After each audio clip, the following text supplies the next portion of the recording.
to serve you, to follow you up to heaven. Jesus, we welcome you. We welcome a person of the Holy Spirit in our midst to minister to our heart, to minister to our life, to minister to our situation. In the mighty name of Jesus.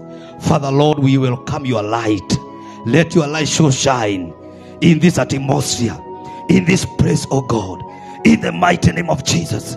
Father, we resist the devil. We resist his works. In the mighty name of Jesus. For this reason, the Son of Man was made manifest to come and destroy the works of the devil, which is sin. Father, every sin in our midst, in our heart, in our mind, Father, in the name of Jesus, sanctify us, wash us, and cleanse us. Forgive us, oh God, every mistake, every error in our life. And now, Lord, let the mighty hand, the glorious hand, the powerful hand of God be upon our life, be upon our service, be upon the service today. Let the anointing of the Holy Spirit begin to minister into our heart. In the name of Jesus Christ, we give you praise and we honor your name. Thank you, Jesus, for you are here together with us.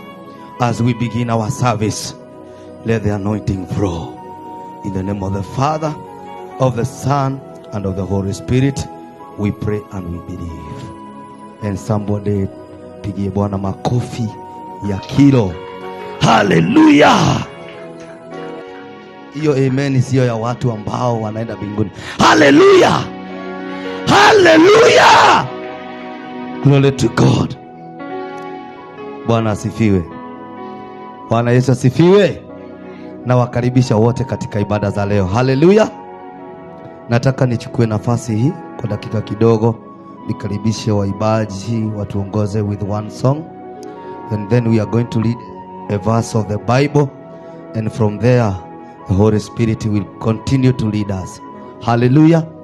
Kwa hivyo naomba waibaji wetu waje watuongoze katika wimbo moja wa kuabudu Mungu. Hallelujah.